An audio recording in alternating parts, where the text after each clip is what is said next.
hard work you put in. But when it comes time to battle, you must think about each and every day that you put that hard work in.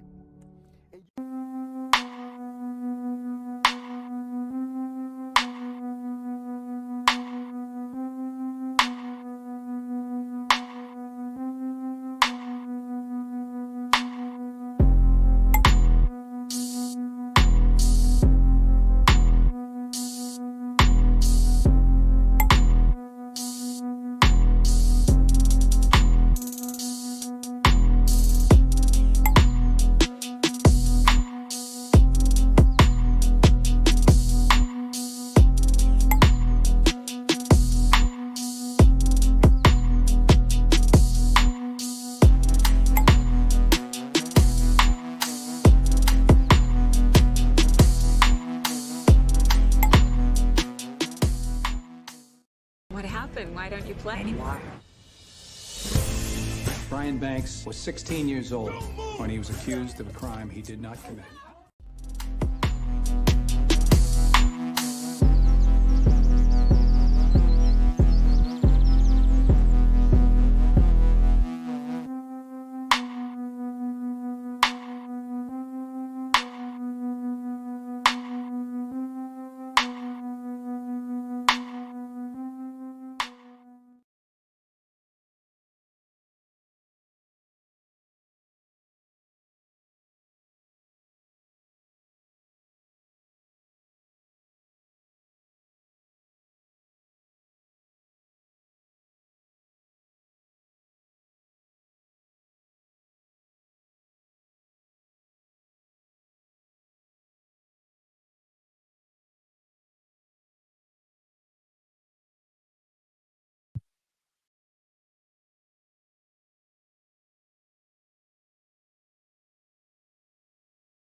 All right.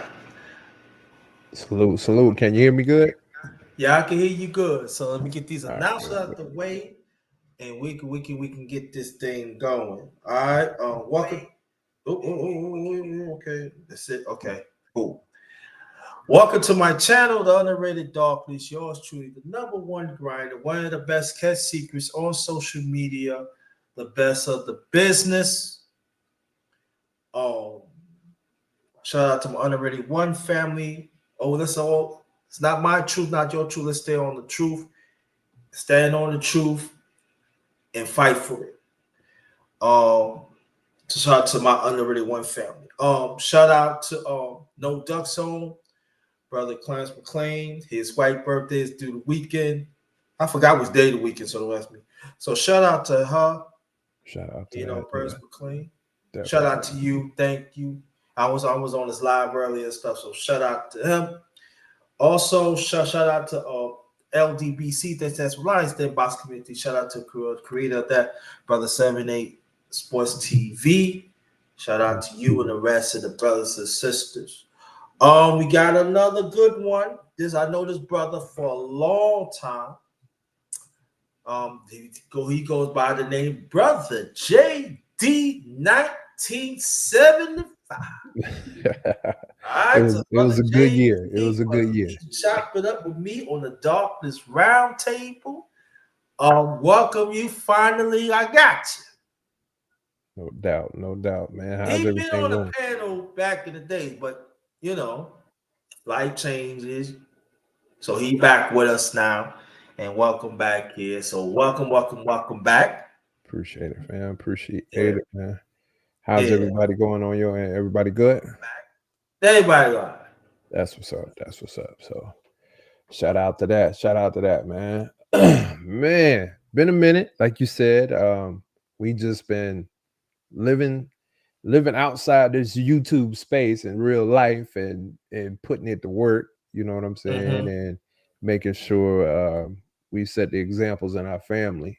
It ain't easy, but it's necessary. You know. Cool. Yeah, that's so true.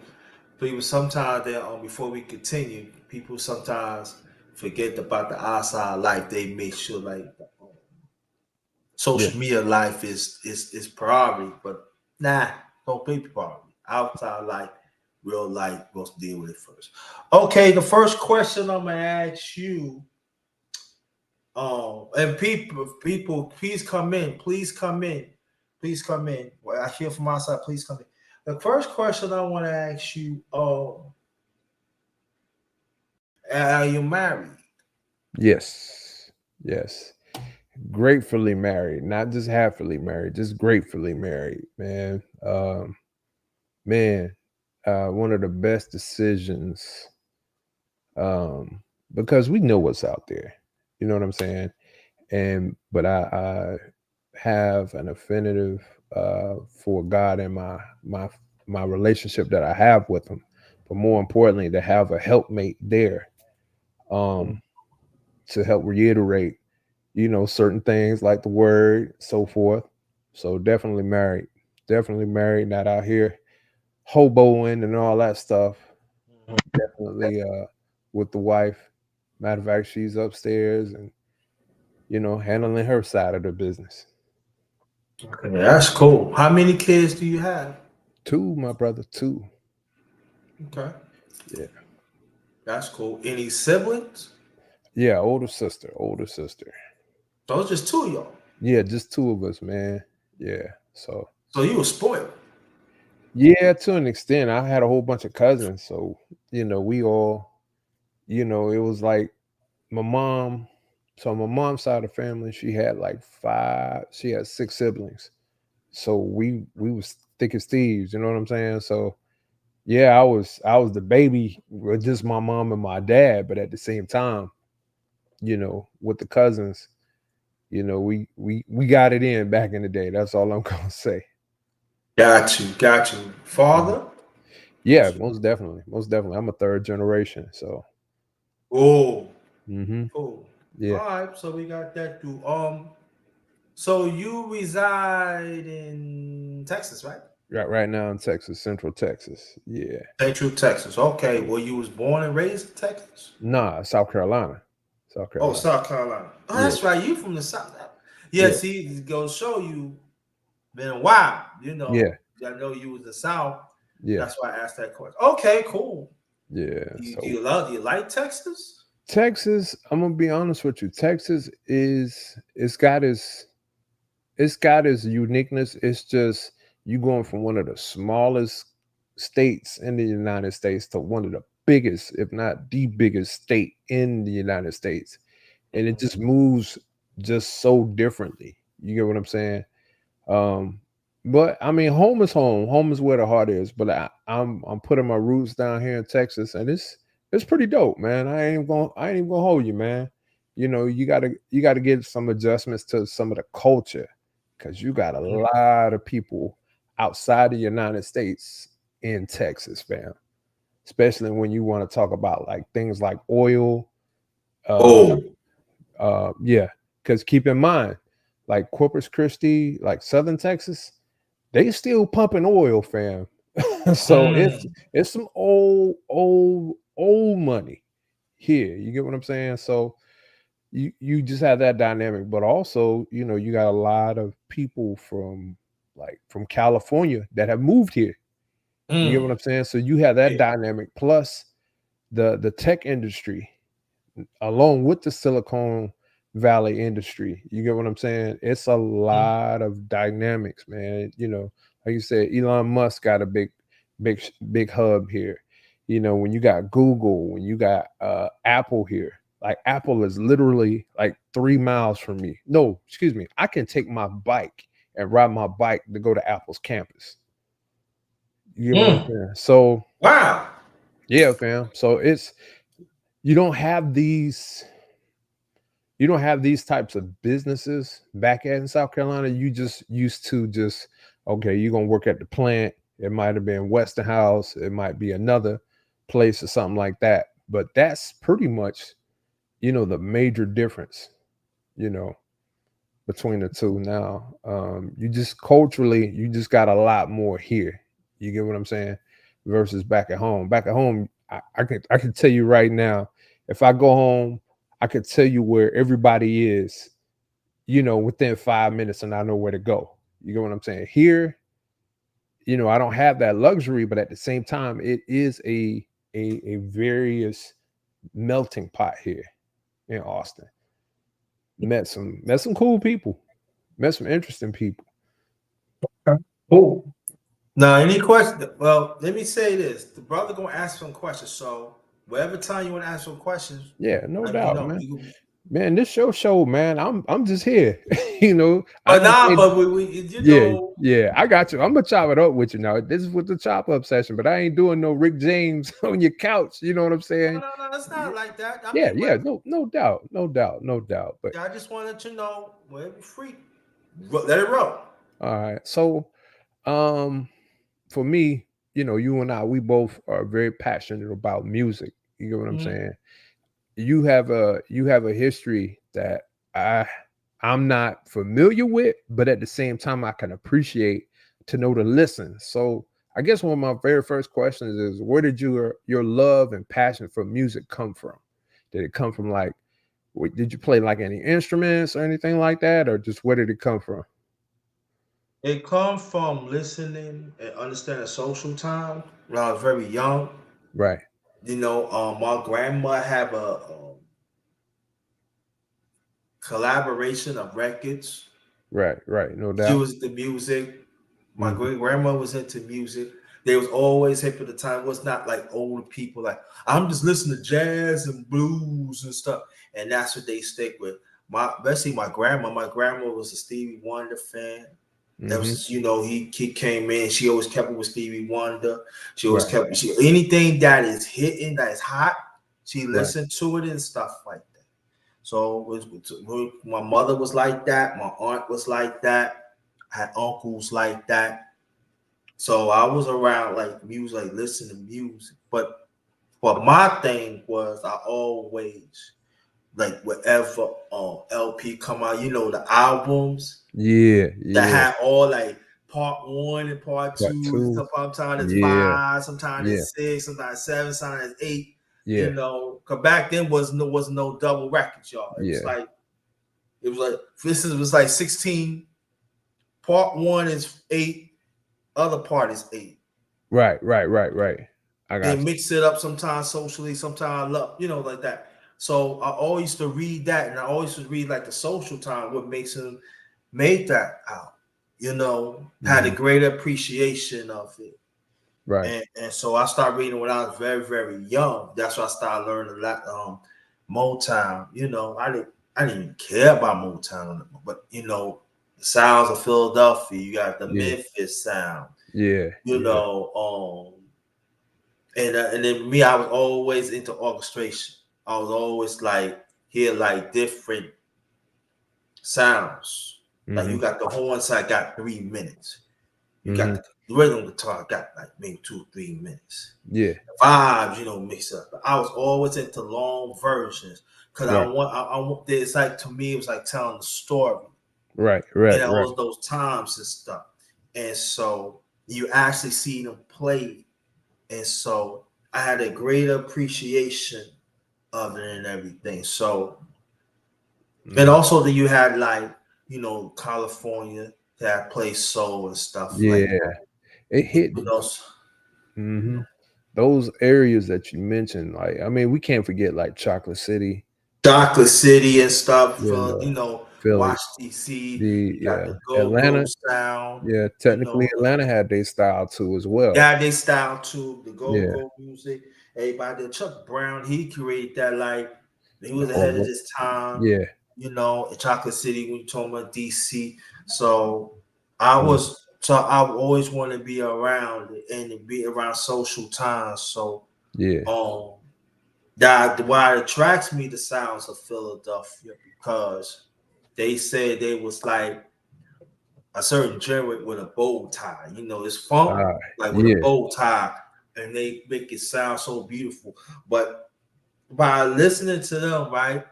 Mhm. Because I'm like a student of Sound Philadelphia. I'm a student of music, but real sounds Philadelphia. But I would listen to them maybe like in the 80s, early Yeah. 80s, like a teenager. Mhm. They So were they were playing some funk back in the 60s, yeah. but it wasn't really like you know they were like the bells and stuff. But they played some songs like like funk, like but it was because you know every sector of funk is different. Right. But these guys play anything. They play Mhm. blues. I'm Right. not saying others was not doing it of funk. I'm not saying that. But if you want to play blues, you play blues. Want to go jazz, you play jazz. Right. You Right. know, they play every gym, and I was like, so I was so amazed of it because some of them was playing. They were also songwriters, Right. Exactly. arrangers, conductors, Because and so yeah, they understood the whole concept from beginning to end. yeah, so it's like when they was like writing, like Mhm. you That's why like I don't mean to cut you off, fam, but that's why I had such a genuine respect for Quincy Jones for what he did. People don't realize, man, like his vision of music, you know, and the whole situation, how he played for Sinatra, you know, and just hearing the stories back then, how you know even through the struggles of the 40s and 50s and 60s and 70s, how the music gave you the temperature of what was on our mind. You get what I'm saying? yeah, And I know, like I said, like for me, I'm like you. As a teenager, you heard certain things, but see, yeah, like you said, you're a little bit older than me. So for me, it was, you know, of course, it was hip hop music, but I was like, yo, what is that bass line? You know, who came up with the drums on this? And I mean, I think for me, what was the catalyst for me to go down the rabbit hole was James Brown. yeah, You get what I'm all saying? time great, yes, Yeah, GOAT, man. And you like, you know, once you start listening to hip hop, you're gonna hear James Brown, period. But then when you start hearing some of these bass lines, and you start hearing Art Blakely, and you start hearing Coltrane, you start hearing Miles Davis, and you like, who are these people? So for me, it was right when I was like as a teenager. But when I went to college, that's when it opened me up, because that's when I met people directly from Philadelphia or from Detroit, California, Florida, everywhere. You get what I'm saying? And we ain't gonna talk about, internationally, because that's a whole different vibe within itself. But for me, when you start getting around people that are not from the same area, and you put them in a particular area, and you started hearing people like, you go in your dorm room, you're like, yo, man, what you listening to? And it'd be like, yo, man, I gotta put you on. And you like, what? I had one partner of mine named Paul. Paul was from Detroit. Anybody know anything about Detroit? I had another friend, bump and go all the time. You're like, what? So it wasn't just Chuck Brown, it was Northeast Groovers, it was the Huckabucks, all just a rare essence. That's just from DC, and we had tapes. So we had the double tapes. You get what I'm saying? Back in the day, this is before you could burn a CD. So we up there, we switching each other's tapes and recording it, because we wanted to know. And then when we go back home for the holidays, you put your people on like, yo, man, this is what they playing here, and this is how we communicated. So it was just so refreshing just to hear certain things besides what you had at home. And I mean, you still gonna play what you have at home, because that's your grassroots. But for me, I had to say definitely it was like the teenage era, because you're just you're soaking in so much. You're soaking in all, it's almost like knowledge. You're getting all of this knowledge and history about where things came from, and all of a sudden now you're here and you like, daggone, I done became a music junkie. And it's cool. You're literally, if you're doing it, it's due diligence. You're technically studying music theory, but on your own discipline and accord. You get what I'm saying? It's not in a structured classroom. It's like, oh, I know where this is. I know where to go from here, blah, blah, blah, etc. So if my kids are asking me about something, I can give them the song where it came from in my generation, but I can tell them where to go to listen to the original. And that's, to me, that's power. When you can actually show people where originally where things came from. Yeah. So, but definitely, man, definitely. Let's see. So this is my second one. What top 3 songs you have to hear throughout your week? Don't know, but because it varies, you know what I'm saying? Yeah. I mean, like, I don't know. That's like maybe a live and a half I have to do. I mean, maybe all right, maybe like right now, just say right now, like if you had like just your 3 that you're feeling at this actual moment. Let me say that. The 3 that you feeling at the moment. Right this minute. That's gonna be hard, but I will go for it. Remember the last time you was on my live, right? Yeah. You remember I was talking about the Ebony's. Yeah. I said I believe. Yeah. That was the Ebony's back in 73. That answered your question. Okay. That song, I believe, back in 73. That's number 1. Okay. Number 2.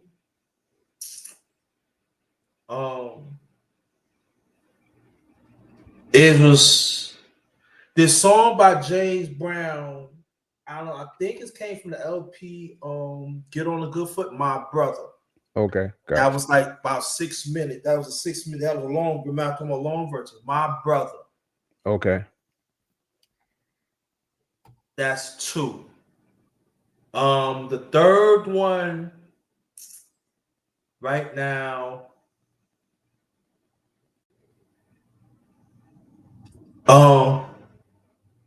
I'm gonna go against the lane a little bit. Mm-hmm. I'm gonna say the mid-60s. It's about Reflections. About the Reflections. Who's that? That's me. That was me. I was just sharing it on my screen. That way people can Oh, come over okay. here. Yeah. Okay, cool. All right. So yeah, Reflections by Supremes. Right. And I usually don't really talk about Motown. Really, like if Stevie Wonder or the late great Marvin Gaye. Mm-hmm. Now that's the three. Now, if I could a third one could be replaced, or I'm just gonna leave it like that. Right. Those are my three for now. Okay. Gotcha. Gotcha. Okay. I had to say, for me, I had to say, "Golden Time of Day" by Frankie Beverly and Maze, featuring. Ooh, good Yeah, one. that, and it's going to lead to another question. Okay. So Frankie Beverly, "Golden Time of Day" by Maze. As of right now, and that's why I was asking you right now. "Another Life" by D'Angelo. Rest in peace, D'Angelo. Mm. Um, and I have to say, I can't leave it without her because my wife know Sade, "Love is Stronger Than Pride." I gotta put a Mm. Sade in there because that's like my go-to. You know, if I'm feeling a little melancholy, when I'm feeling happy, sad, just in deep thought, definitely like that's my top three right now. And what I learned from that, and you can probably piggyback on that, like the reason why "Golden Time of Day" is because, like, my father, he had a record collection, so that was like that was like the very first thing. And my dad loved to play records, you know, and tapes. So with that being said, fam, it was almost like my dad, you know, that's how we bonded. You know, it would be on the road. My dad just wanted to talk, but he'll put in some music, but then he'll turn it down, and I'll learn life's lessons while the music is playing in the background. You get what I'm saying? So it was just, it was like a double treat because, like most fathers, your kids, they don't want to hear no old school music, but I was cool with it. You know what I'm saying? Because Mm-hmm. I learned the appreciation from him and my mother. My mother, just like anybody else, she was singing in church. And my dad, he appreciated just good music, and he would tell me like other stories of like, yeah, I saw this group when before you were born, or I saw this group here, and I'll tell you the story, or I saw this concert here, and man, it was wild. Just telling me that stuff and just envisioning it, and not necessarily like not having the the advancements of today where you got social media and everybody's Oh, got a camera. JD, check Yeah. this out. Hmm. Now the one that you put it on the side, show the screen. I might have to let it show so people can know it, or it's going to be an echo if I Okay. Ho- say talk. Just talk. 1 2. Now you might want to mute the one that's right here. Okay, that's all right. Yeah. Yeah, it's back. It's back. Don't worry about it. You can keep talking. We I'm good? sorry. Okay. All right. Just let me know if we got to do it again. Ain't no problem. But just having the like my father there to guide me, because I mean, truth be told, they were cussing on records back then. You know what I'm saying? But if if it was gonna be some cursing, he'd rather be there to interpret why. Yeah. Because like even like Isley Brothers, Fight the Power. when Ronald Isley said what all this bull is going down, my dad was like, yeah, you got to understand why he said it. You get what I'm saying? Because Mm. we were charged with such greatness, and also we had to have something that we could identify with. And and and, Mm-hmm. and if you had to say that word or whatever word that you want to say, it was justified, not like how it speeds up to this day and time when you don't even understand what people are saying. But that's a whole nother story, man. But go ahead, bro. No, I think when we talk, I'm glad that you talk about ask the questions about me. You know what I'm saying? So yeah, but when you talk about the Ozzy brothers don't get the credit they deserve. You know, you know what I'm thinking about doing, bro? what's that? I'm thinking about starting back because you're an inspiration, one of the inspirations. I'm gonna start back. I've been want to start back the underrated music talk, right? Yeah, you gotta have that, man. I gotta start back doing it, but I'm gonna do this differently. Okay. You got to, man. Every I got to, you know, I'm gonna I gotta see how I'm gonna do because I don't want to sound that I'm doing okay. like anybody else Right. and stuff. And so I gotta twig that maybe when for instance, I was thinking about, you know, talk about the Ozzy brothers. Right. I had about 3 or 4 on the panel. Then Right. after that, we're just gonna like have a panel discussion. That's what I'm thinking about. Okay. But the panel gotta be consistent. Y'all gotta come. Right. Exactly. That's what I'm thinking about. But get back to the Ozzy brothers. You know, Mm-hmm. they was making some funk. They was making some songs, but also they make things that, you know, what I like about the Ozzy brothers, right? They was not afraid to talk about the system. Nah, not at all. Like I give you a case in point, right? Like Who's That Lady, right? Mm-hmm. They came out in 73. Everybody thought that was the original version. No, the original version was 9 years before that, in 64. It was That Lady. But it was like I think it was about 2 minutes and 30 something, right? Okay. That was the original version. Mm-hmm. People don't know that. I ain't Also, the late great Jimi Hendrix, right. when he first started, he started with the With the Ozzy brothers. Ozzy. Right. Exactly. I remember that. Now you remember that. Cool. Yeah. Glad, right? So when I tell people this, I said, Who's That Lady? That's not the original version. That lady was the original version 9 years before that. Okay. I'm gonna have to look into that and listen to it. Yeah, I mean, you check it out yourself. I'm telling you. No, I like look, I like to have a library mentally because it might be a time. You know what? I'm gonna put this on. You know what I'm saying? So Because I found out on the humble when I never forget when my late youngest brother Lamar was born. I mean, not born. He was like a few months. mm-hmm. Hey, Sister Michelle tonight, thanks for coming. Thank you so much. 18, thanks for coming. Salute. Ain't number women show up here. All right, that's what I like. Y'all hit that like button. Hit that like button. But see, I found that on a humble on 79 when my late youngest brother was like a few months old. Right. Okay. And I said, hold up, because you know. So I listen. Now, before we continue, mm-hmm. the Ozzy brothers made 2 icon songs throughout music. Right. Shout.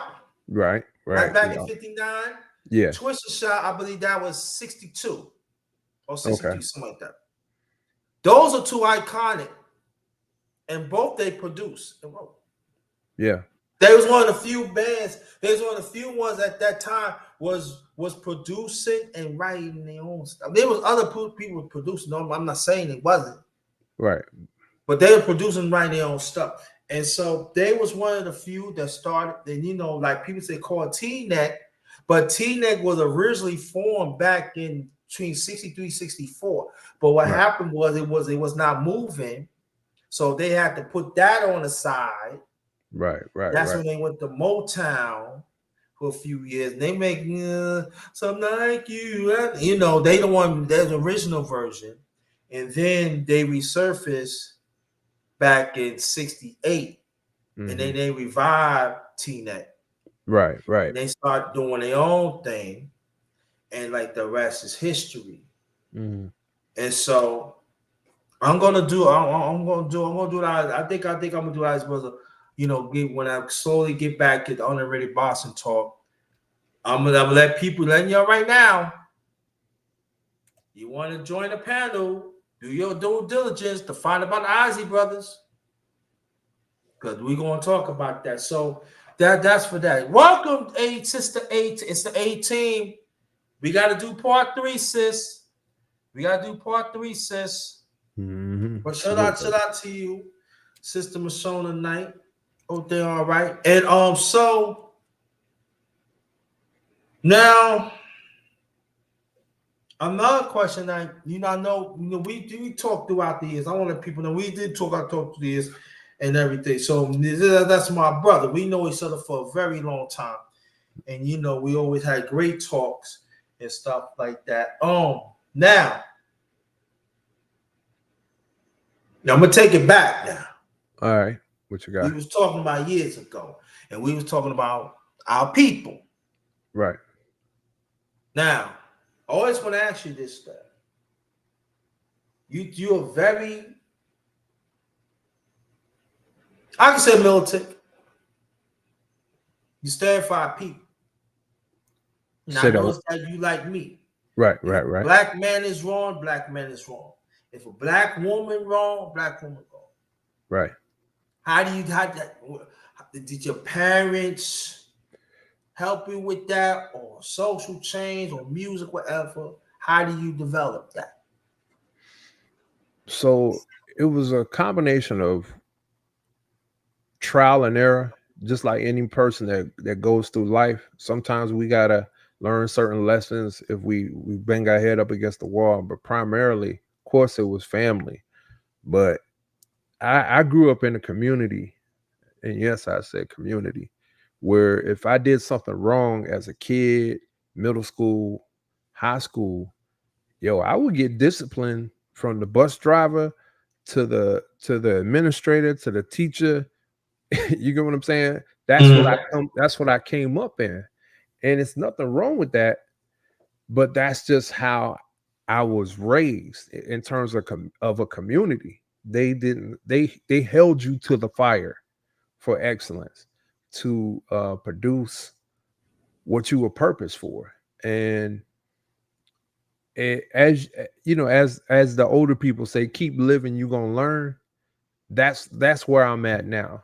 Now, in certain points of my life, it was trial and error, but then it's always goes back to home. You're gonna the saying of charity starts at home is so true. All right. But when you start having your own family, you get married, it changes, because those things that you were, I can't say you were rebelling against, you was just ignorant against. You get what I'm saying? It all comes full circle, because you'll be like, oh, it's that aha moment, like, oh, this is what they was telling me about. Okay, this is why they schooled me on this. This is why I had to read this book. This is why I had to go through a what's the word I'm looking for? Through a regiment to prepare me for this moment. And none of us are born knowing what to do every time, and we're not perfect 100%. But I think for me, it was definitely I have to thank my family for helping me stay grounded. Now, in terms of that included grandmama, that included papa, that included uncles, aunts, and even looking at my aunts and uncles, because I ain't saying everybody got a perfect family, but I watched some uncles and aunts in my family do some crazy things, and I'll be like, ain't no way in the world I'm not gonna put myself through that. But then it just depends on the lesson. Sometimes one person may deal with this vice, and then this person may deal with another vice, and they ain't got nothing to do with one another. So I think sitting there and learning and looking and observing it always helped me to stay sharp. But once again, I ain't perfect. I went through my stuff. I went through my spell. You know, before I got married, man, I was out here. Whoo, I was, I was, you know. But I thank God. God was like, all right, I kept you this long. This is why I kept you this long. You get what I'm saying? So, but I will say this: once, I think every man can really attest to this, and this is a man. You know, when you get your heart broken that first time, and when we're talking about music, you'll be surprised what songs you gravitate towards. And it ain't like you behind the scenes crying and stuff, but I'm just saying, like, you really, it gives you a deeper meaning as to why they were singing so passionately and why they painted this picture in this record or this track or this 12-inch single or this vinyl. You get what I'm saying? Or even a CD, even a tape. That's why we made mixtapes back in the day. So it's definitely one to grow on, but definitely I had to say family. Family kept me anchored and grounded. They still do. You know, I look at my daughter. I mean, you heard her earlier. You know, Yeah, I know, right? she keep me on point, you know, and I can't do nothing but just, teach my kids the same things. I mean, everybody knows that at some point or another, you're gonna stray away from whatever your parents or your whoever you grew up around. You're gonna stray away from it, but at the same time, you're gonna revisit it at some point or another when it's time. So definitely family. Okay, now let's go into the 40 minutes. I mean, whatever time you want. I'm not saying. Do you want to take questions in another 10 minutes? Yeah, that we good, fam. Okay, family, right now, the queen's up in here. Put your questions in the chat within 10 minutes. I say I usually give a time for 10 minutes, but I'm gonna say within 10 minutes. Start putting your questions in the chat. Yeah, we got all right. Yeah. Put your questions in the chat. I usually screen the questions. If I feel the question's not, to answer that, but I'm gonna give it to JD. Give it to JD. You gonna make the decision, but that's how I do it. But yeah. So start putting your matter of fact. I'm gonna go one thing better. Stop putting your questions in right now. We ain't gonna wait. We're gonna put your questions in right now. No They're doubt. all women up in there. I know y'all. But there is, before we continue, there is, all right. When I broke up with the ex back in 2012, right? Matter of fact, I thrown out. Right. Don't forget, I did a live on that, matter of fact. June 1st, 2012. Y'all go look for that. But I'm gonna tell you the song, Young Connect, right? Right. It was the late great Teddy Pendergrass. He made it was back in 77 LP. And that was his first solo. And he said it was a song like Hurt Right Now, something like that, right? Right. And what he was talking about, he was hurting, how he was treated. And there was this young lady came in his life and took the pain away. Right. It's a 6-minute song. Oh yeah. And I urge men to hear that. And I'm saying, like, when he's saying that, right? I never told nobody this. This is the first time you hear right here. That doggone JD, you always get me to somebody. I mean, I just mess with you. But you're gonna hear it first from here. That I never said that part when I talk about June 1st, 2012. When I got kicked out, I said this on my live too. I came with 2 shopping bags and pack an empty knapsack. Now, understand this. I forgot to charge the phone up, right? I had 2 bars. And I'm going to tell you how God works mysterious ways. And that's when my brother said, come on down. You know, I take you and knowing what because you know, they was happening. And he said, wherever it happened, just give me a call. He said, man, I'm getting ready to kick it. He said, man, don't worry. He said, just do it, grab every can, be out. Just like that. Right. Now, Yeah. I forgot to charge the phone, you know. So I laughed.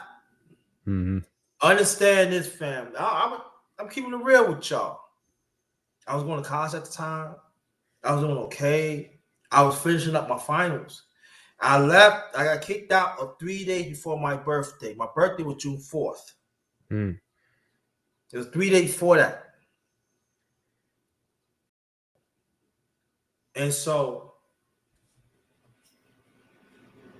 I talked to my brother when I kicked out 7-1 that day. Off and on. On that one bar till I got to Chesapeake, Virginia. I was like maybe 40, 45 minutes away. The stop I getting on. Off and on, I talked to my brother.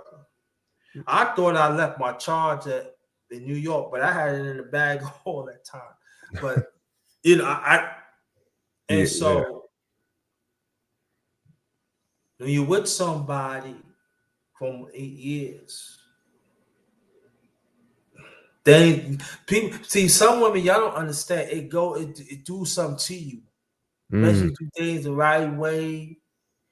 You know, you listen to what the elders telling you, because of both sides of my late mother's side and my late father. At the time, my mother was living at the time. Right. So I seen when my father passed in 1989, they were together, they were married over 30 years. It's all about longevity. Right. That was the code. That was the unwritten rule. That was the unwritten rule. That was how you supposed to be. I got you. I've been there. It was longevity. That's what I've seen.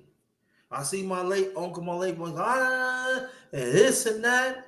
And I used to look when I was very little. I said, I don't like. I said, I don't hate your uncle. I don't hate your uncle. That's what grown up people do. When you get on like that, then I love you. I said, and then it was one time. Let me get back to the story. It was one time my uncle had a bad argument. We just left my grandma's house. Bad. I seen her like, I understand you. Like, all right, let's go. All right now. My uncle was all right now. All right, I get it. We ain't gonna do. Well, yeah, you know, women. So like, how I look like. Wow, like. So mom said, I love your uncle. He gets on my nerves like get on his nerves. And he walked away. Yeah. And the things were saying she was hurting, you know. My grandma got something to do with it. You know, like I'm tired, you know. And my late father, they could not get along my grandmother, not my mother's mother. Yo, I'm gonna start back underrated true life stories. I'm gonna give you some funny shit. I'm doing some real shit. Y'all be like this. Real talk. But I was hurt. Right. You know. Get them questions ready, queens. Get them questions ready. Put in the chat. Yeah. And but they explained to me, and my late father explained to me that's what we're gonna do. But they always say this, right? And I was very young. Right. You should never go to bed while you angry. I don't care what it is.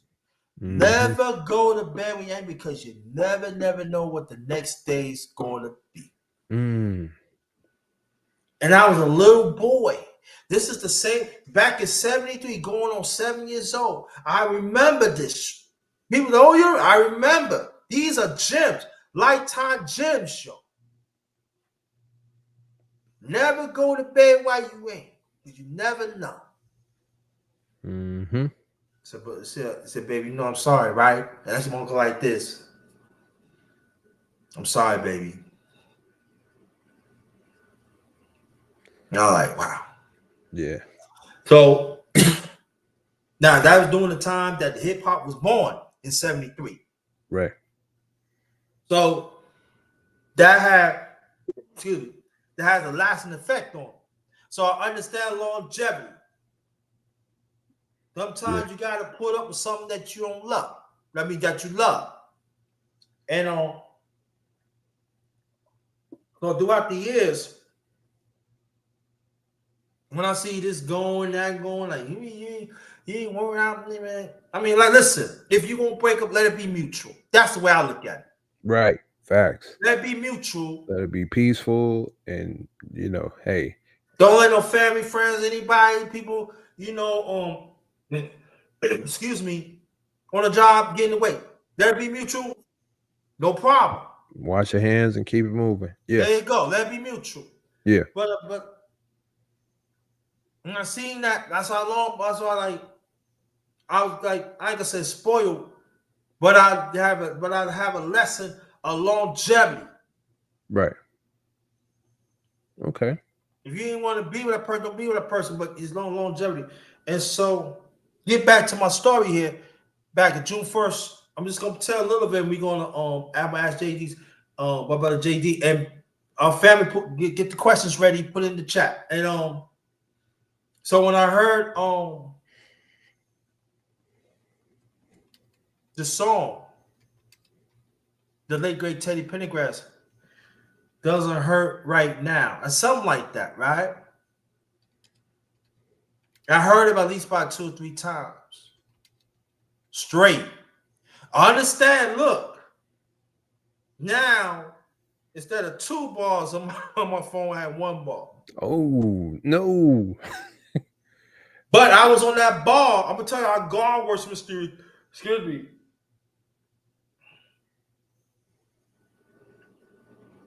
But that 1 bar, it was like for good 10, 11 hours. It was God, bro. Y'all, it was God. It has to be God. Because me and my brother was like, he said, I don't have it, man, but you got to get up. I said, I don't know. I'm still looking up. And so when that ball was going, usually that 1 bar, as you know, and I know it goes the ball first, last ball go quicker, right? That's what we was thinking. Yeah. No. This was that long, fam? It was that long. It was God. It has to be God. Because I never charged it up. Right. Until we like 15, 20 minutes away. That's when also, and then I found the charger. But it don't want to make no sense, Mm-hmm. When you're on 1 bar, that's going to take time to charge. Right? Right. So I left it right like that. So I heard a song like, and it was like,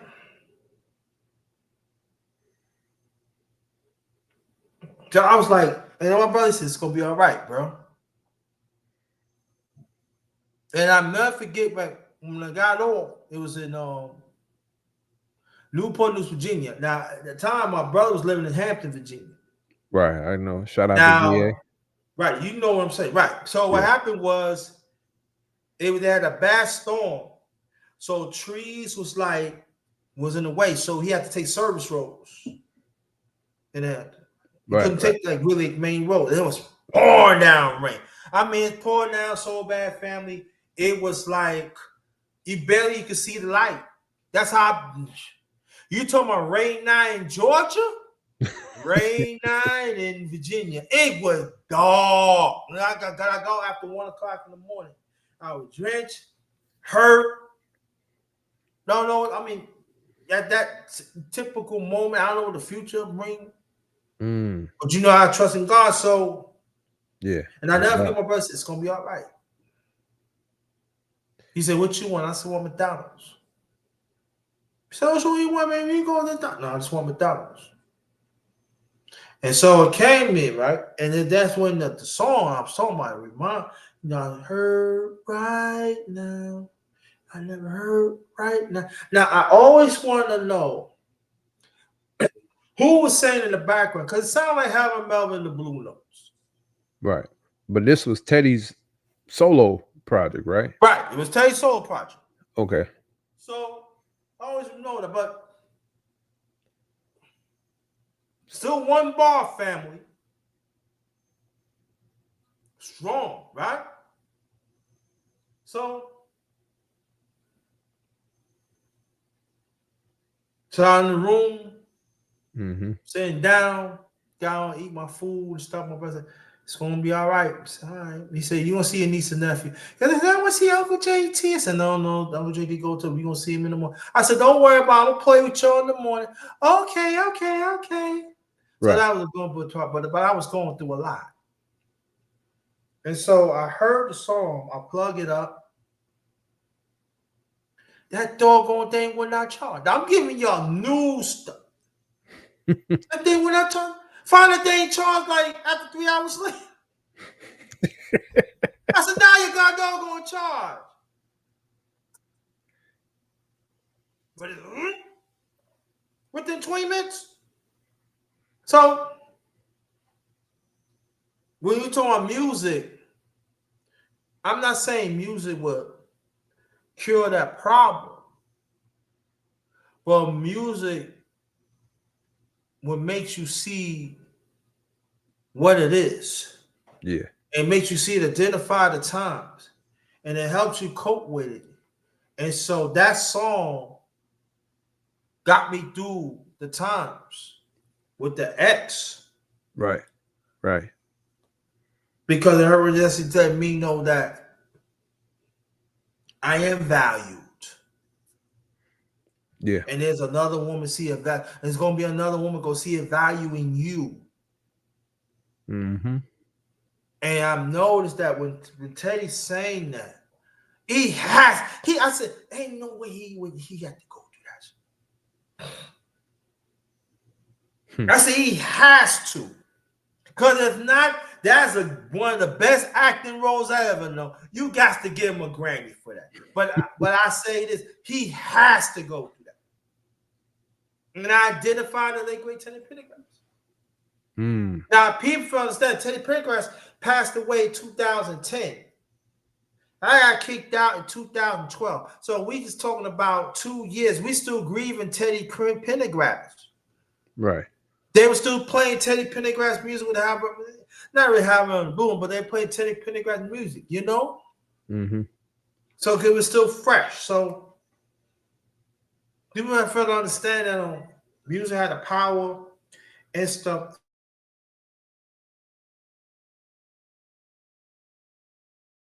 So, but the other question I want to ask you, how do you develop your political beliefs of our people? Man, it took me a while to get to where I'm at. And I didn't really understand it from my dad. My dad never really pushed political agenda on me because he was always of the opinion, and now to me it's my truth. I'll say this. It's the same coin spent the same way. No, it's the same coin, whether it's heads or tails, it's gonna get spent the same way. You got certain people that are this, but they're actually pushing the opposite agenda of whatever they believe that they are saying or they're grouping themselves up with, and vice versa. My dad said you got certain Democrats that are Republicans, and you got certain Republicans that are Democrats. It's still about the money. Follow the money, and it's no different. And one of my partners, one of my good brothers down in Atlanta, he says, man, if you ever go to CNN, like the big CNN building downtown in Atlanta, you know they got a Fox News like right across the street, right? Well, hold on, no, like for real, like, and once they're done broadcasting and spewing whatever they want, they're in the middle at the diner eating together and discussing. It's no different than politics, fam. No different. It's like just follow the money. But as far as my political affiliation, I see certain things out there that'll be like, okay, that to me that needs to be put in place. It's a no-brainer. but this is worse than a daytime soap opera from both parties. I'll say that. Until you can knock on my door, come in my house, and say, "Hey, Mr. JD, I'm Representative such and such, or I'm Senator such and such, or I'm running to be president for such and such." Until you can come and sit down with me in my house in front of my kids and say, "I want to implement this, that way you can have uh, a better way within this country, or I want to be able to help sustain your children, that way they can quote unquote have a future, a say so." If you can't come in my house, I don't trust you. I don't need you showing up at my church just because you're there, just because it's election time. I don't need you passing out no pamphlets. I need for you to do the real work. Just like how you asked me, "Hey, pull up." No problem, fam. We can pull up and talk and kick it. However, ask whatever questions. It should be just as much of an exchange like this. But politics, they don't want these types of genuine interactions. They about the money. Once you understand that, then you'll see what this actual country is, what type of time they're on now. It's about the money now. I just hate to say it. You know, it was a time where, if the streets needed new pavement, you could do it. No, they pull that funding and put that somewhere else, and you just gonna run over a pothole for a while until it's them. But that's my affiliation. I am me fi me. You know, I there are some politicians out there that are solid, but for the most part, nah, I'm good. I'm pro God, anti everything else that is against God.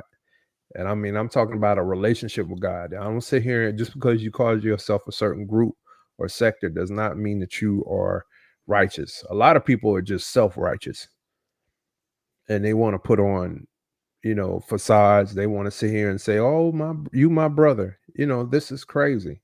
If you look at what happened back in 9/11 versus the temperature it is now, it's completely polar opposites. Same people back in 9/11. "Oh, you my brother, man. We got to look out for one another." All this stuff, right? Fast forward to right now. You got people going at each other's necks. Literally. Make it make sense. That's all I can say. But I'm gonna Yeah. pray for them. I'm gonna do the right thing. I'm gonna pray for them. See that they have a change of heart or mind. Um, it's all fun and games when it's you, but anybody can say anything else against another race, another belief, another type of Yeah. political affiliation. But when it's them, and I'm not trying to point it at color, because we got some of us that act, if not as worse. Ignorant. Yep. You get what I'm saying? And I'm like, all right, bro, that's your poison. You pick it. But remember, you got to finish the whole thing. Like I tell my son, you better eat all of it. You better eat every Yeah. last bit. So yeah, but that's me in terms of politics, fam. I get what people are doing. I just can't approach it like that, man. I made it to 50 years old. And one thing I learned, man, let your actions and your words line up. Don't be a hypocrite. Yeah. I understand that. Yeah. Another question I ask you, of us as a people, hmm what do you see? Do we get better or we getting worse? It's gonna get a little bit worse. It's gonna get a little bit worse. It will get better. It has no choice. You know, even in the word, before all of this goes, it's in the word. It says there will be peace before all of this goes. But I think right now we are looking at a whole lot of things in the book of Revelations. People that are prophesied things even in the past, and we're just seeing it right before us. It shouldn't be a surprise. It's already been scripted. It's being unfolded right in our eyes. We have to, in my opinion, just shut up and rely on one another. The minute we do that, shut up. And I mean, think about it. If we just shut up and don't let nobody know what move we making, that's powerful within itself. So as you ask, so you trying to say, brother JD, now I could stand to be corrected. All right, I can. If I'm wrong, correct me. So you're actually saying that we need to learn to keep things underground. Yeah. Stop putting it on social media. Stop giving them ammunition to the gun that they already got pointed at our head. And this is just people, despite the color, that are to the detriment of us growing, developing. And the other thing too is we got to stop doing the crazy things. That's why I said don't give them no ammunition whatsoever. None. Go out here, don't hurt, harm, or bother your brother. You know, get out here, make your money, come back home safe. Stack your money. If you can, buy some land and learn how to lead. You know, all these talking points and stuff, I get it.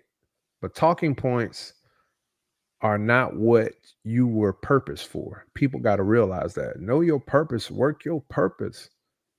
And like I said, you know, for you, your purpose is different from mine, vice versa, but we can still relate and intertwine and do the good business and getting out here. But to your point, like you said, do we stay underground? Yeah, we worked out better that way. Look at the results. We always talk about Black Wall Street. You know why? Because we did our own thing. There were people, despite their religious background, we understood, okay, I got to work with brother such and such, because just like growing up in the South, we knew how to barter. We knew how to share. We knew how to trade.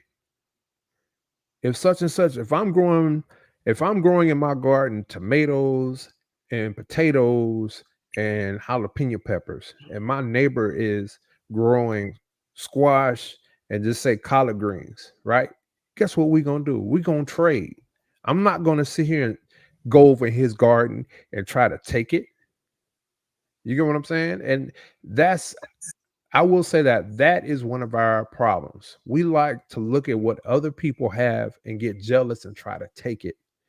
You know, just like Cain and Abel. Jealousy. We got to get back to basics of how we're supposed to function and treat one another. You know, there's the thing that God says, don't put no other God above me, but also love thy neighbor as you love yourself. Those are the two main things that we have to do. And if you look at us now, we have to get back to the basics. Don't worry about what they're doing. Trust me, we already know what they're going to do. We already know the outcome. Concentrate on us. And that's how I said we'll get better. But right now, it's going to be it's going to be some more riffs. It's going to be rough. I mean, this political year, like I told my wife, I said, look for a roller coaster. And I did not lie to my wife. I said, it's going to be some more stuff after this. We ain't even a full year in.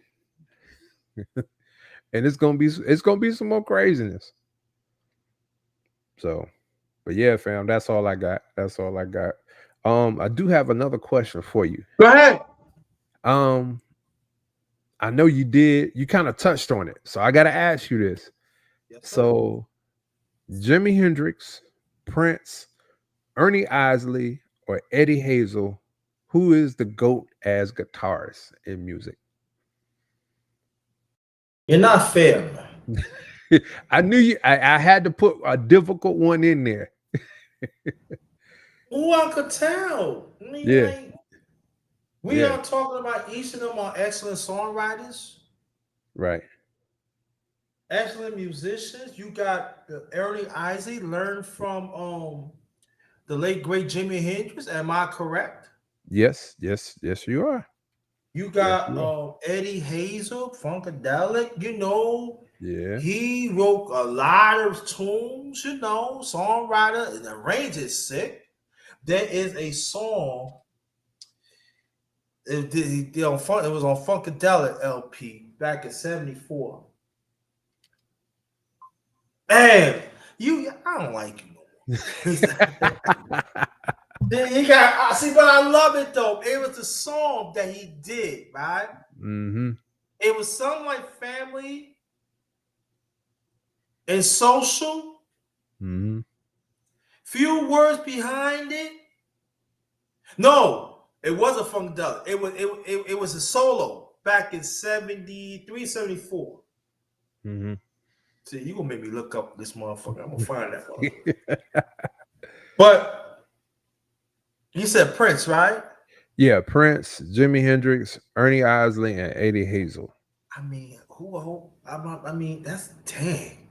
Yeah. I mean, like, if I say Prince, right? Yeah, We talking about the GOAT, right? yeah, yeah. And I mean, you can't. And I mean, Who I'm I'm gonna be. gonna pick? Yeah, I mean Prince. To me, and this is just me, I had to go with Prince.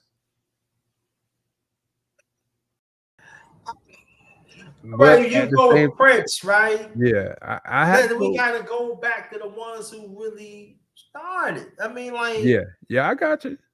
but at the same time, but see what Prince had over them, right? Now I'm gonna go against.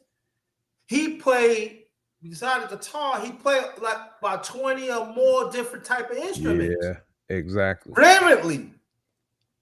Hmm. And wrote hits and I'm talking a range of all of them. And so I'm not saying that you're wrong. I'm just saying that Prince was that dude, man. Yeah, Prince was that dude. But it doesn't take away from the other ones, though. no, no, not at all. Oh, I mean, like, yo, you got Early Ozzy, Hmm. one of them, most of them hits in the 70s before for Ozzy, bro, he like in the forefront with at Jasper. Yeah, I was a Jasper. Yeah, I was a Jasper. When they Yeah, wrote, you know what I mean? And I'm just saying, when again, I'm just saying, bro, like, hmm. And I mean, but it doesn't take away. But I mean, like, yeah, if you say you go for Prince, like, family, there's all Queens coming up in here. Okay, in the chat, ain't nothing wrong with that. mhm. Sometimes we need that feminine. You don't need that feminine, you know. So, but please put your questions in the chat. Please put your questions in the chat. But I don't. For me, yeah. I mean, if you pick Prince, yeah. Yeah. Like I said, it's not. I can't be mad at whoever you choose in that question, but I had to put something where it might like, dang, gone. This is a different way. That ain't no cut and dry type of Ain't no thing. cut and dry, but I would say Prince because Prince and music did more. Yeah. I'm talking about instrumental part, Yeah. I'll give you that. arranger part. Yeah. He writing different genres of music at the time. Yeah. Not saying that they didn't. I just say that but all of them is great in their own way. We got to put that out there. All Yeah. of them great in their own way. Yep. That's a good question. That's a great question, bro. Like, Yeah. make me I do have a story though. So shout out Right. to my music mentors back at home. And I used to work in a record store. So you'll hear the conversations of like gospel artists and when they travel or musicians. Of course we will meet people who were musicians, people who, on the pop charts, all that stuff, right? Because we used to have musical guests come through and they'll sign their posters, promote, because you had the record companies that set up like advertisements in stores. This is like the mom and pop shops. So Right. there's a story where um Miles Davis and Jimi Hendrix was supposed to do some songs together. And in that story, Miles had sent Jimmy some music, and Miles wrote music. You get what I'm saying? But everybody knew that Jimmy he couldn't comprehend musical notes. He couldn't read music. Everything Jimmy did was straight from the hip. He From had the an hip, yes. idea, he had an idea and he was blessed with that talent. But if you ask him to read it, he could not read it. So they were supposed to get together, and I think this is right. I think either Jimmy was on tour or whatever, and the week before they were supposed to get and link up, that's when Jimmy had passed away. Who was this again? Miles Davis, the jazz Oh, musician. wow. Yeah, okay. Yeah. And hearing those stories like that, it humbled you.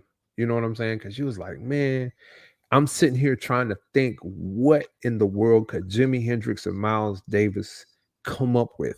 I'm What could literally have still to been? this day trying to comprehend or fathom what would they come up with.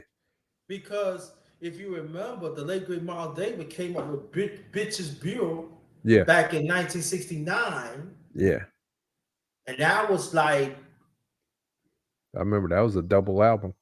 that. Though I'm right, that was unheard of, when he infused different types of genre and Mhm, stuff. So you picture him, and Jimmy, and mhm. Jimmy would have been living. You know what I'm saying, bro. Yeah, I got you. I got you, fam. I mean, we would if Jim would have been living, right? Mhm. They would have took it to the next. They would have took it to a certain level that people been chasing and they can't get it. Yeah, Because a lot of people don't know that people feel, oh, Mark Davis don't know how to read. He reads music. yeah, He could no. Like it was one time that that's when Herbie Hancock came out. A lot of yeah, people think Herbie came in the 70s. No, he came out was in the 50s, early 60s. But he got his big break when he played part of Miles Davis band. And yeah. after that was like rest history. He went on like 60s and 70s. He did his thing. He did Y'all his not thing. people Yeah, know. You know what I'm saying? yeah, But Herbie Hancock was making a little noise in the 60s. So he played a thing and he looked. mhm, No, yeah, I thought I had my camera on. He played something, then Miles Davis looking at my ears like, and he played and he said, okay. But that's when Herbie Hancock said he got his lesson. yeah, Music. yeah, Learn to play it on. yeah. The He only laid other on Miles Davis. Miles taught him, said, listen, you got to read and listen. play and then call. So, because Miles Davis was hard on people. He was hard on musicians. Oh But yeah, when they got older, they appreciated it, and then they just it was a certain discipline. Yeah, you got to know. And so, what could have been? And sometimes people don't like to talk about They don't like to have conversations like that. But sometimes it's fun to have someone. What could have been though?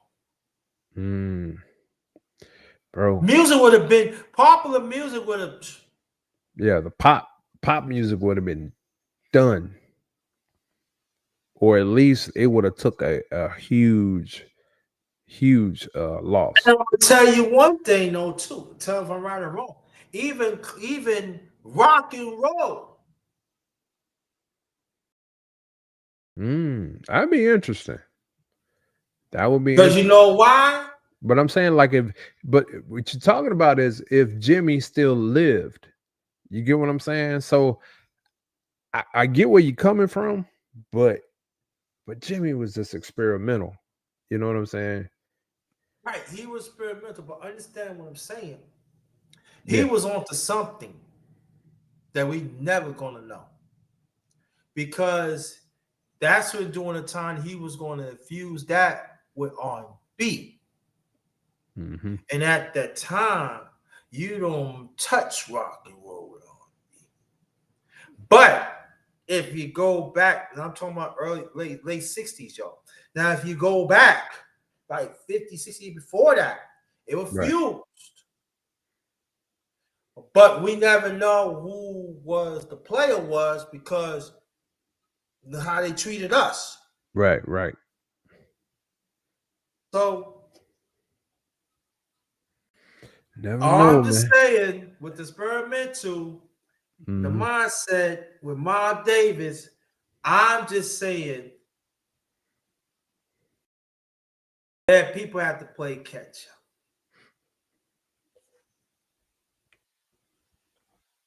What could have been? I'm saying like this though too. Picture. I thought about this, right? Picture if the late great Quincy Jones worked with the late great Marvin Gaye. Man, see, I'm saying like this that they both created. I'm talking about, hey, see, once you play this, I'm gonna say that once you play this, and then you got Quincy. Hey, I got a note. Once you play this, because a lot of people don't know Marvin Gaye was multi-instrumental too. Yeah. Once you played, I think about stuff like them two minds. Like what? Yeah, that's pretty deep, fam. Marvin Gaye and Quincy Jones. Wow. Quincy, I got Quincy. Once you play this note, once you have them tell to come in this note, I'm gonna play how you feel. Then Quincy like, yeah, Marvin, forget play the piano. Once you play the bass.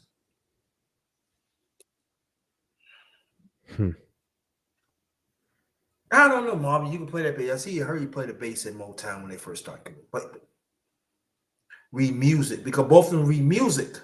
Yeah.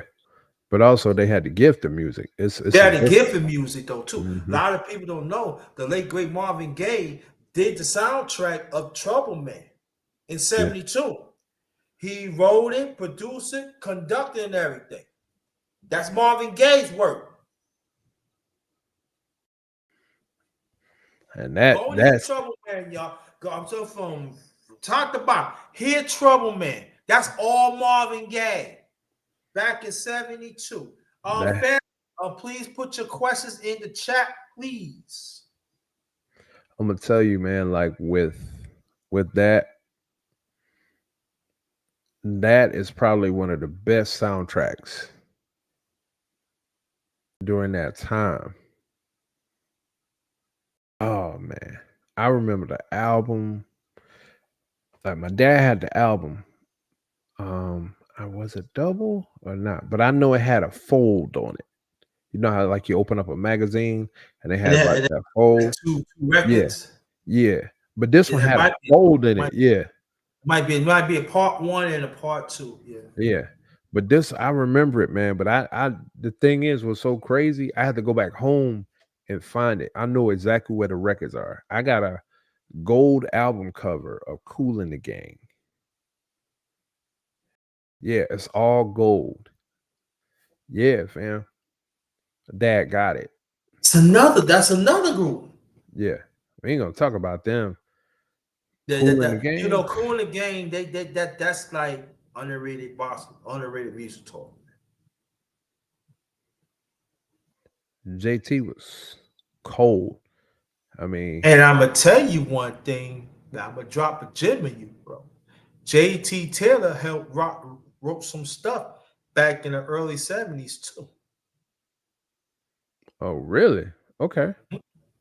Yeah, I searched for it. I seen Okay. it. All right. Gotcha. You gotta search it. Start at the beginning of Cool and the Gang came out in 69. Cool and the Gang been out 5 years before that, y'all. I'm just letting you know. They've Right. been out 5 years before that. But I'm Mhm. talking about the debut 69, and you gotta go. I don't know which LP, but you gotta go through that. And you see his song. See he open. Yes. JT Taylor. Yeah. And I never would have known that him and Donnie Simpson were either their first cousins. I think they were first cousins. Yeah. But I know they are related. Oh, they are. Mm-hmm.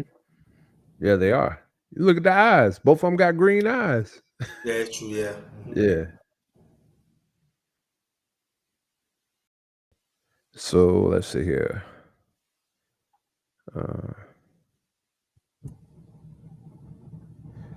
I gotta give it up for Curtis Mayfield. Gotta give it up to Curtis Mayfield. All time great, man. Yeah, I remember One of the best when he passed underrated away. guitar players up. Do you let me ask you this question. Do you think Curtis Mayfield, when we talk about guitar playing, we don't put a Curtis Mayfield up there on guitar playing? Curtis was in the heck on it. Now you I'm doing talking about just guitar playing. this guitar playing. He was like the rhythm guitar player. Like he set the pace when he was on that guitar. You get what I'm saying? For the band, like if he was here, the band had to come here to match it. But if he went down, he led the band with a guitar. You rarely see that. Now, you don't even get that now. Let's be honest. You know, most people sit in the pocket. They'll wait for the music to crescendo to a certain amount, and then the guitar comes in. Curtis will come off the muscle. You get what I'm saying? Like the track will start with the guitar in a lot of cases. If not with the guitar led the actual single or track. You know, Curtis for me, right?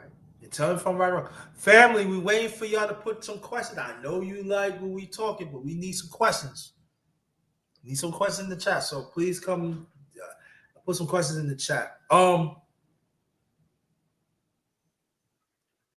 Curtis for me, right? Mm-hmm. He's one of the few for me Right. they genuinely mixed with blues, jazz, and R&B mixed together with the social content. For me, Gotcha. he played the guitar of that moment for me of those times, but not forgetting, right, what happened in the past. And so when people talking about, oh, Curtis Mayfield, he probably not one of the best guitars, but y'all could say that, but when he played the guitar, you knew the time he was in. And you knew it was him. You knew what he was thinking. You know. But see, we get so caught up at the times he's playing, we forget about the skill. No doubt. We forget about the skill. It's not easy to play 3 or 4 different genres of music on a guitar. That's not easy. And so his songwriting,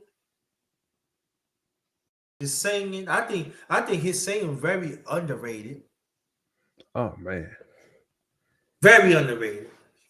I mean, he can any note, but you notice that he was all about, I'm talking about the impressions. Yeah. Make sure that the other ones, hear them. Yeah. But as we know, when he did with his solo album, Curtis, then people say, "Oh, I ain't know." Yeah, I got. So Curtis Mayfield, one of the few artists that wrote 3 or 4 different type of soundtracks. Yep. He wrote Superfly. Superfly. That's 72. He wrote Claudine. He worked. I didn't know he wrote Claudine. Yeah, he did Claudine. That's 74. And he did Short Eyes back in 76. I think I leave one out, but I know he wrote Short Eyes. That Give Me Something the Way He Feel. No, the late great Aretha Franklin did that first. Okay. He wrote that. He wrote the soundtrack there. Oh, 3. There's people say he wrote 4, but I don't know which the 4th one is, but I just know 3. 72, 74, and 76. 72, 74, and 76. Okay. Each of them is like 2 years apart. Okay. Gotcha. Then you got the late great Willie Hutch. He wrote 2 soundtracks. One is the Mac, I believe it's 74, and Foxy Brown is 75. Back to back. Mm-hmm. There's a few like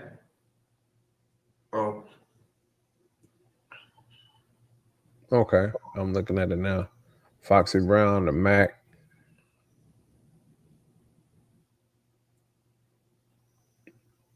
I stand to be corrected now. Yeah, you right.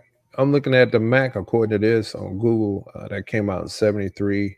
74 was Foxy Brown. Oh, okay. So I got the years mixed up. Okay, so it's 73, 74. And I believe the late great Roy Ayers should have been in the Hall of Fame. Man, we ain't gonna talk about he came out Coffee back in 73. Mm-hmm. Roy Ayers is one of my all-time favorite. Like when college came into my life, that's when I got word of Roy Ayers. And man, look at here. It was like a switch turned on. Because what was going on was a lot of cats in hip hop was using Roy Ayers samples. Yeah. And shout out to him because I know he passed this year. I was so heartbroken when he passed away. Because you never heard anything crazy about him. Everybody's got a history, but like, oh man. And what was so crazy was he I don't know if you ever get a chance to check him out like live, but like, I mean, he put on a show. And this is just me, fam. Like Roy Ayers to me is like, he had a certain air about him, kind of like Maurice did through Earth, Wind, and Fire. Mm-hmm. And it just resonated to me in so many ways. Man. But rest in peace, Roy Ayers, rest in peace. Maurice from Earth, Wind, and Fire. I will say this though, when Maurice passed away, even though that the band still does a lot of the covers, Earth, Wind, and Fire, they never been the same since he passed away. No, they haven't been the same. But this question I want to ask you: Hmm. what's your favorite ladies musician? Latest musician, what I like always. Ladies. Ladies, I'm gonna tell you who got it for me that I like.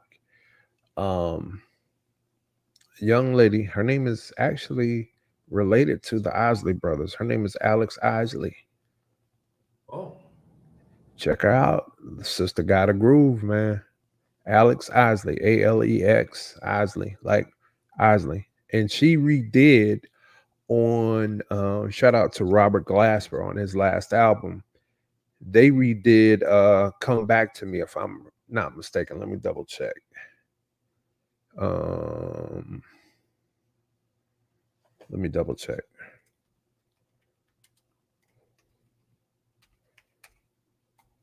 Uh,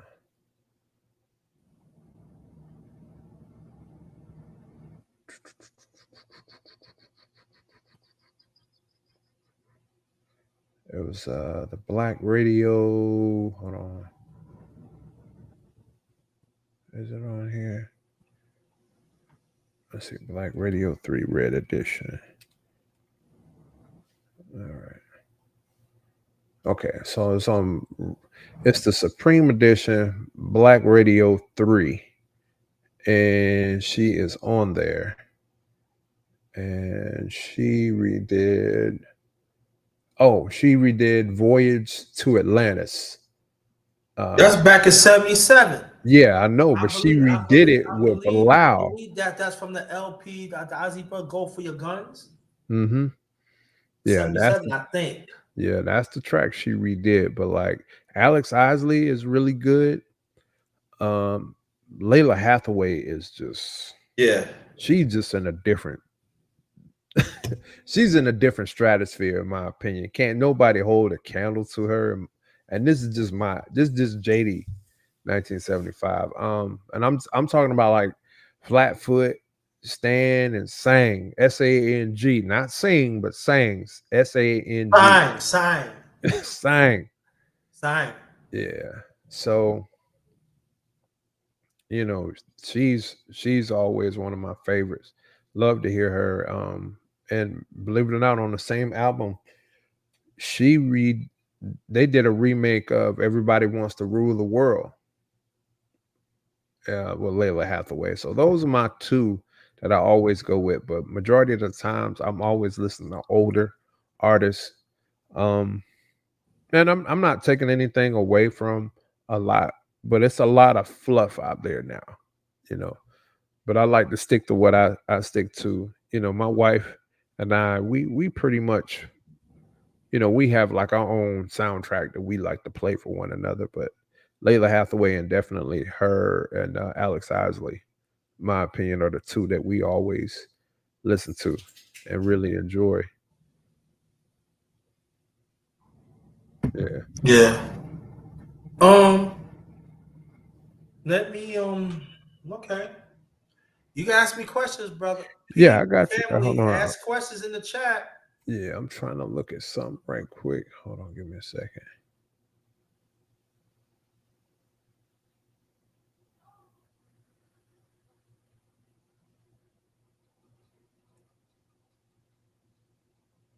Give me a quick moment. All right, just want to make sure I follow. All right, I'm back. So as far as now, you know how they got like the verses? Yes. That they do. What two artists, dead or not living, alive or not alive? Let me say it right. Alive or not alive? Who would you like to see in a verses if you had complete control of it? You mean old time, this time? Don't matter if it's old versus new or too old or too new. Do it have to be a artist, a group, or it doesn't make a difference? It doesn't make any difference. You just want Oh, to that's a see. good question. You just want to see them both there, like your top two. You like to see like in a versus.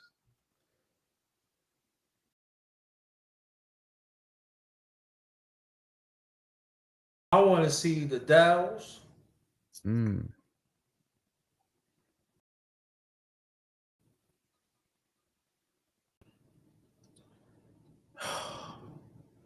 What's that singing group?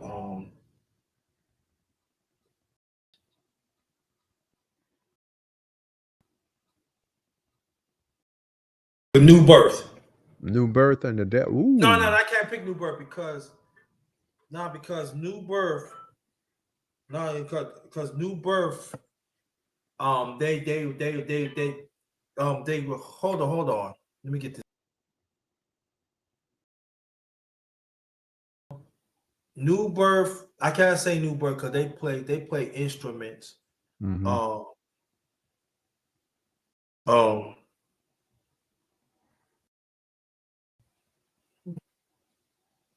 See. Let me see, because the Dells, they was in it was five, I think it's 4 or 5 of them. So I gotta match up with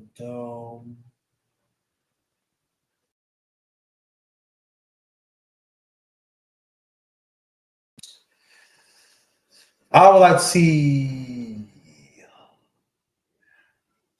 I said the Dows, Mm-hmm. Gladys Knight and the Pips. Mm. Okay. Yeah. Now playing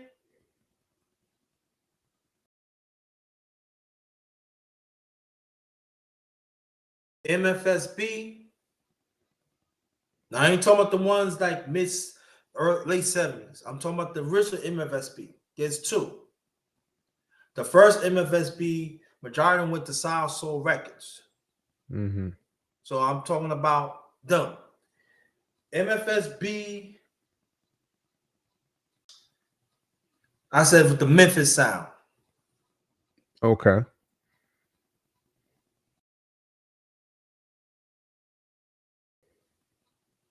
Okay. Um, um, Aretha Franklin, Mm-hmm. Patti LaBelle. Ooh. Yeah, they gotta take their daggone pen and paper out on that one. Get some notes. Yeah. Um,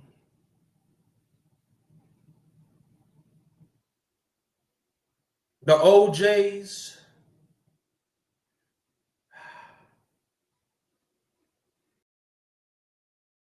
Mm-hmm. I said the OJs.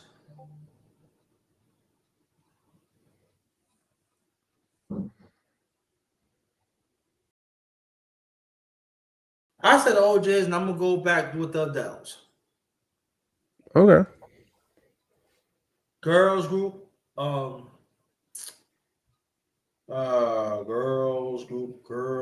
Girls group. The Shirelles. Y'all maybe know what Shirelles, right? Yeah, I heard of the Shirelles. So Shirelles.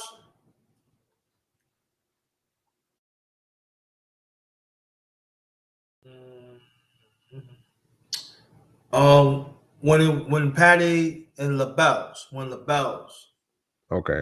The LaBelles. I got you. LaBelle, yeah.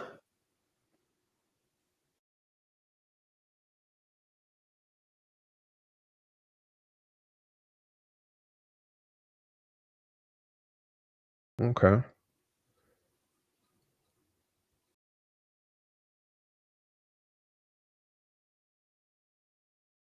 Sorry about that. So I do have another question. Right. I'll probably wrap it up after this. If you could give advice to, say, a young brother that's 18 years old, what would be the best place that you think could be for a young man to travel in or out the United States? Where would you think would be like the best places? Like, if, let's just say hypothetically, that person lives where you live now, the same area, where would you suggest that they should go or travel to? At that time, you talking about these right here, right? These times right now, or other Mhm. times doesn't make a difference. Like in these times right now.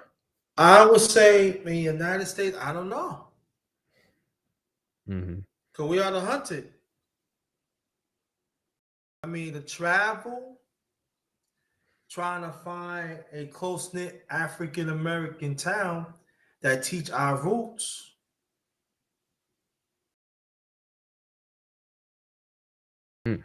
Okay. Outside the country,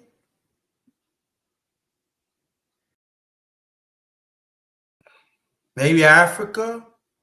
But I'm Okay. just saying, we talking about the average 18-year-old. If they want to go to Africa to really learn, Mm. Mm. is they ready for that history that I'm talking true Africans was showed? Right. I mean that I said for 18-year-old, I say you gotta have you gotta go back history to travel. Right. I think first he need a lesson. Okay. He needs a lesson. Right. Well, yeah, of course you got to see what type of time they on. You know what I'm Right, saying? In that's order. right. That's what Yeah, I'm saying. yeah, yeah. I got you. I got Because you. if they not on that time, that means since you're traveling. Yeah. Yeah, yeah. They're wasting time. You're wasting time. So now we was coming up, I mean, like we had a great appreciation of our history. I'm talking about men, the young, because Yeah. we had elders, we had other people that make sure, despite we like it or not, Mm-hmm. we get that history. Then when we got older, we had a great appreciation for it. Like for me, I was raised around Black Panthers. I Yeah. was raised as Jehovah's Witness, Yeah. I remember you were saying that. right? Right. But my political was from the Black Panthers. Right. So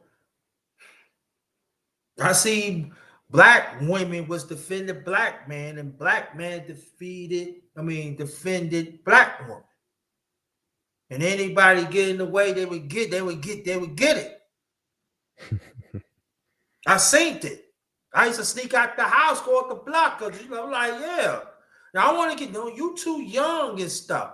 I don't want to get, because yeah. Yeah, Mm-hmm. wow. Yeah. Right, It was yeah, real I back then. seen it.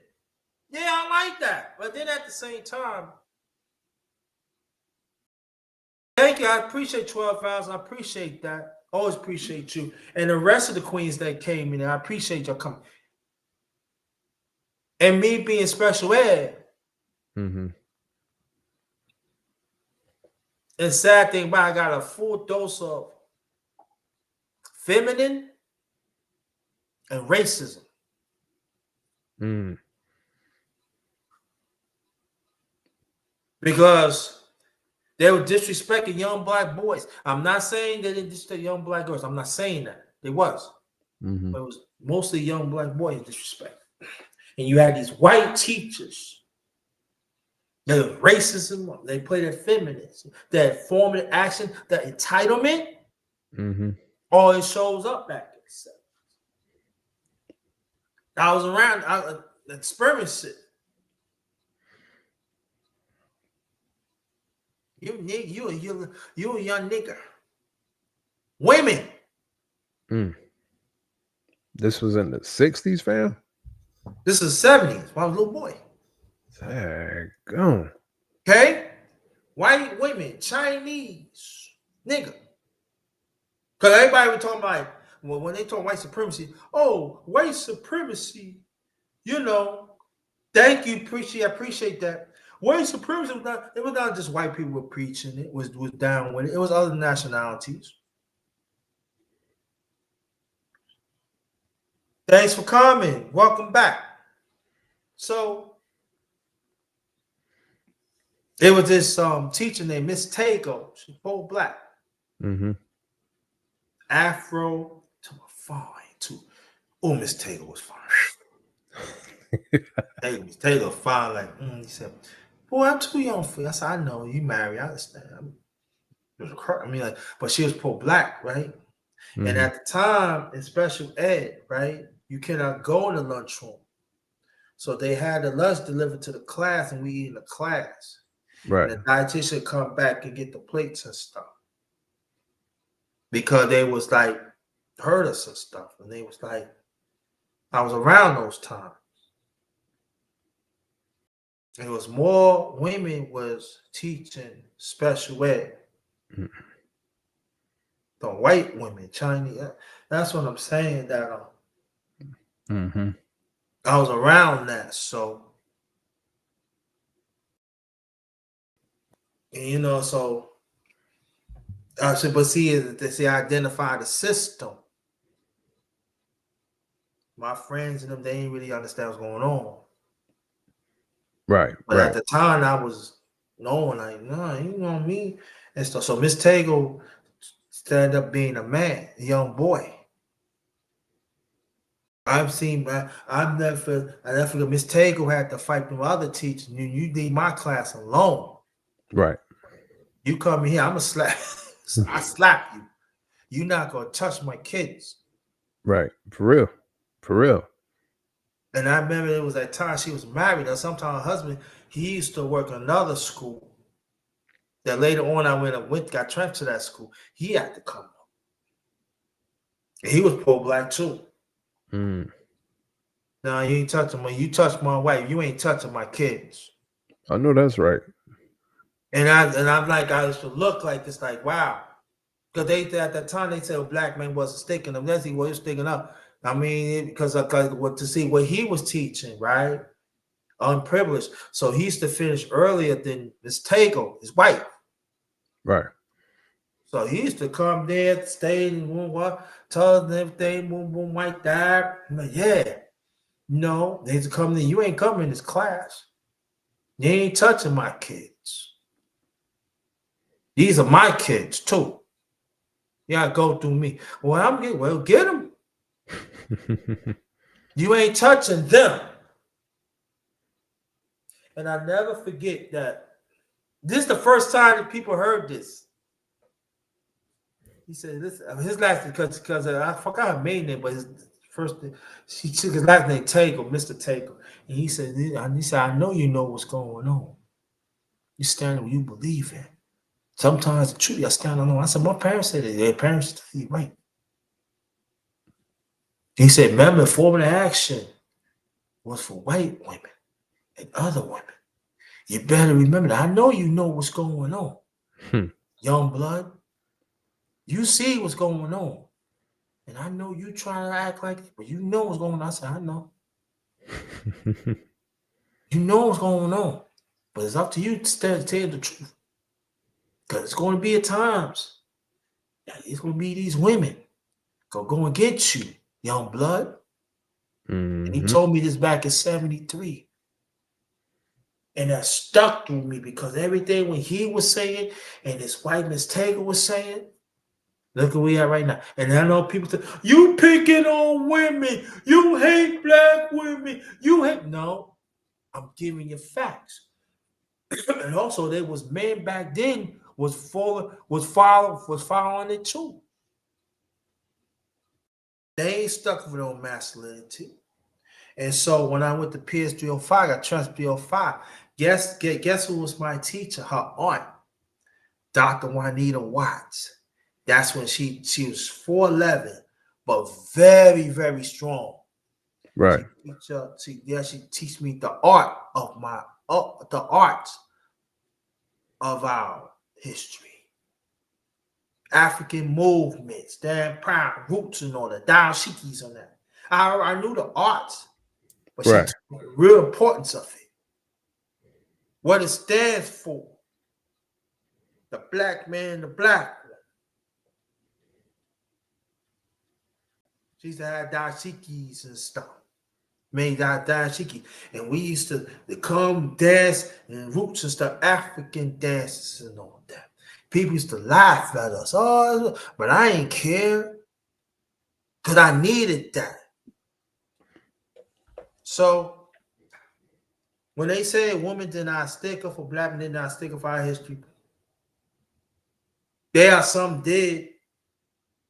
Mm-hmm. They just didn't want to do it because you know why? Because they identified the black man spirits. Not saying they didn't identify the black woman spirit. I'm not saying they didn't. They did, but they identified it. So they had to make sure that we're okay. Mm-hmm. So that's why I am what I am right now.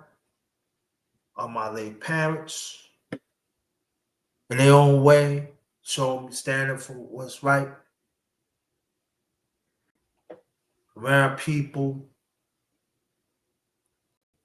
indirectly or directly. Right. So I have to understand that I gotta push on with that their memory. That's deep, bro. That's real I have deep. to do the work, even not do the work, even you have to do the work, even you're not even acknowledged. Yeah. I learned that when I was very young. Of their work they did. Or some of our people had to stand for. And the women that tell the young black boy, you are special, you a king. You know what I'm saying? Because they ain't gonna tell you king. Mm-hmm. They ain't gonna say you this and that. We see you more than that. And I was a special ed, and that's all we had. When you had administration district against you, when you had just a few brothers, a few sisters that fight the fight against that, that means they had to take their work home. Wonder that next black male, that next black woman, the young men and young women getting a fair shot, especially us as black men. Because sometimes the parents don't even know either. They send them away. I'm gonna see them on the weekend. Kind of find that they sign papers, send them away for good. Pump Damn. them with drugs. Oh, they act out and stuff. Kind of find that some of them die. I witnessed that, bro. I lost quite a few best friends in that. But That's my right. parents know. At the time, I was the youngest. So they said, no, I ain't signing no papers. Because, like I said, the Black Panther Party had taught me that, and also my parents. You don't Yeah. sign nothing you don't understand. Yeah. You tell them, give you a call. And I gave him a call. No, no, I'm not putting it there. Brother Laza Hall, salute to you, brother. Thanks for coming. I'm calling my parents. Why not? You can say, no. Why? So you can send them away? Oh, you got too much mouth. Yeah, okay. Just take me to the principal office. I call my father. Exactly. I'm not Exactly. signing this. I don't understand it. But I Exactly. know what they trying to do. So I Gotta. broke up their monopoly. Yeah, you can't be gullible. That's for daggone sure. And then you got to have tough skin when you're young. When you're young and black at that time. Yeah. So with certain things, I know there's certain things that they don't like Dr. Umar Johnson talk about. But when he was talking about special ed and books and stuff, he was absolutely right about that's what actually was going on. Mm-hmm. They were putting drugs on us. And I want people to understand this. I'm not saying they wasn't putting drugs on young black girls, because they was. They were doing it. But they were doing a lot more than black men. Because he was a threat. Exactly. And a lot of them black girls, they were single parents. I'm not knocking single parents, no. But they wasn't picked the ones that no man around the house. Mm-hmm. And the Black Panther Party had shown me that like years before that, few years before that. So my late mother came up. They ain't like that. Oh, we trying to get your son. No, he's right. He ain't signed nothing. We taking him home. Yeah. Yeah. We taking him home. He's not signing nothing. Come on, when you see your friends, oh, I'm gonna see you. I said, no, I'm not. Why? Because your parents sign your rights away. Mom, or something like that. Why? And they ain't know. They thought they doing a good deed. No, he was, and you kind of find out it was too late. I mean, some of them had got their sons back and their daughters back, and they was like done. Right. Some of them, like years later, got they got themselves together, but the still, damage is done. the damage is done. Exactly. The damage is done, and so they like it. Mm-hmm. I said, "Mom, fams, let's go to White Castle." Okay, trying to take me away, and so when I had to talk to I told my father this. So when my father passed away, and years later, I told my mother, I said, "I'm glad you didn't sign me away." So what do you, Mom? Back and say, "You my son." I said, "I want to thank you and Daddy for that." Because I told them that when I was back in the early 80s. He said, "Boy, I'm your son." My father was like, he had no filter. He did it, boy. You're my son. But Dad, I just want to. My father, we didn't have like a really close relationship back in the 70s, but in the 80s, it got better. See, my son, they might take my son, because they did the same thing of my late youngest brother, Lamar. He was named after my grandfather, right? He was Down syndrome. They trying to do the same thing. Why don't you give him one? I'm not giving him my son. Mom said, "I'm not giving him. Are you crazy? That's our son." No, he coming up. No, he no. They said, "Wait, no." And I remember I was there at the time. I was with them. They said, "That's right." I said, "That's right." He ain't going. They said, "Who was him?" I said, "Well, y'all, my older brother." He coming home with us. Because you know why? Because I've been through it years before that. No, you ain't trying to hear that. So as a parent, what you go outside and stuff. I said, "All right, I'm going outside." He come home. Yeah, he come home. Man, they trying to take me away. No, anybody take you away, Lamar. Because I got to do fair time. They take you away. Wow, that's and again, the feminist movement. I'm talking to Coast now. The ones with the broken hand. Got a lot to say. Yeah. Fam, I ain't gonna hold you. I gotta go that's ahead. all. Matter of fact, this is how we do. Make your last remarks. Okay. Then I'll make my last remarks. We're gonna close it as a fact. Sounds good, man. Salute to you, brother Hall. Yeah, shout out to everybody in the chat, the ladies, the queens. I definitely appreciate the chop up, man. Look, we got to do this again. Number one, definitely when you do the music. Part 2. Yeah. Definitely let me know. We're gonna bring y'all some more. No, you gotta let me know. Okay, I'll let you know. Let's not make it a long time now, bro. No. I got you there. I just gotta set up the appointments. I got a couple of things I'm juggling this week. So if not next week, probably sometime next week. We can do it sometime next week. But okay. I'll hit you up. And definitely a dope chop up, man. I appreciate you, man. You out here doing your thing. We got more and more stories, man. I mean, this is just the top. This is the tip of the iceberg. So the tip of the iceberg, and also have some more questions for me too now. I got you. I got some more. Definitely I appreciate everybody. And we could plan it more better too, because we could promote it more better so people could come. I know that how YouTube is and stuff, so we could do it up better. But so I'm letting people know it's gonna be a part 2 sometime next week. Part 2 next week. Sometime next week. Yeah, definitely. So stay tuned for that. And I will JD gonna let me know like maybe 2-3 days before that. I'm gonna promote it. And please, family, invite people to come to the chat. And it's gonna be we just scratching the surface. No doubt. No doubt. Well, bro, it is definitely. I appreciate you having me over here, man. I feel like I'm at home. Feel like Yeah, it's definitely a dope vibe here. Um, appreciate that. and man, just keep grinding too as well. I'll be in the chat if I see you next time. Definitely. If you talking, we can chop it up on another stream too as well. So Ooh, that's so. Yeah, yeah. I'll stay right there. Thank you, brother. It's a long time coming. Mm-hmm.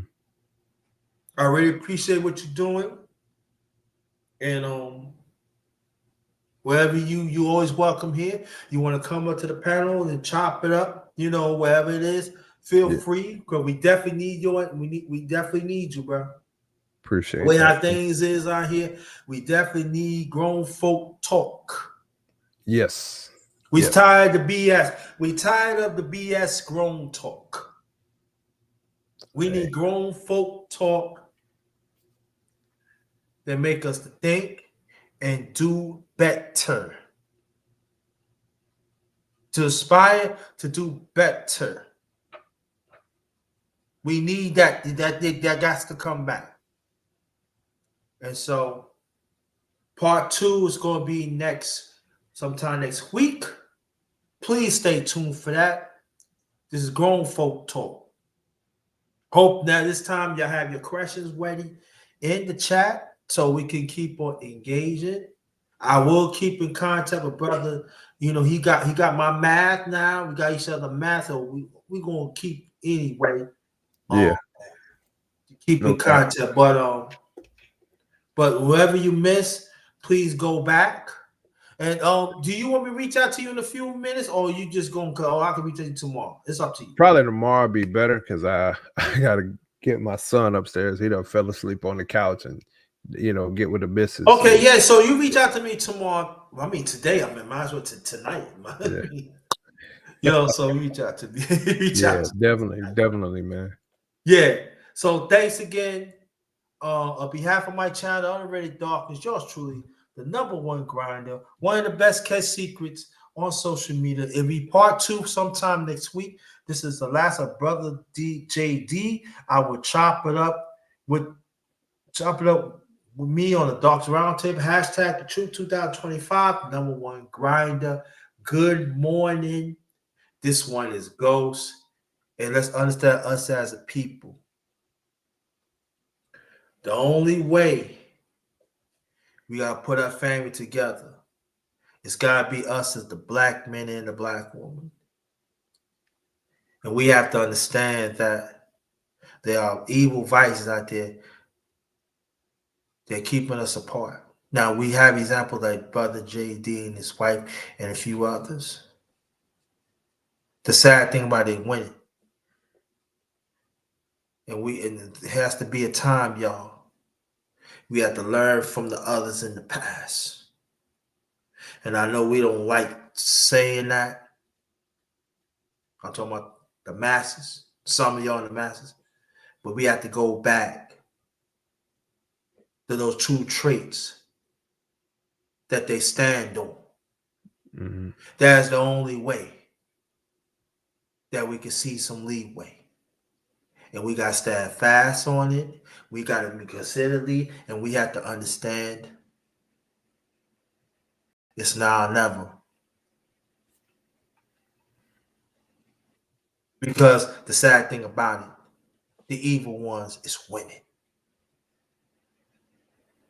So now if you got the others that looks like us, black man or black woman, that wants to be with the wicked ones, they scared or let them stay in that corner. Y'all stay over there. Over here, we got to build. And we got to learn from others in the past. It's very important. Very important. Did they get it right all the time? No, they didn't. But they stand for the truth. They stand for the truth. No doubt. And that's all I'm going to say. Thank you, brother. Appreciate you, man. Salute, fam. Salute. Have a blessed morning. And this one is Ghost. Peace. Peace.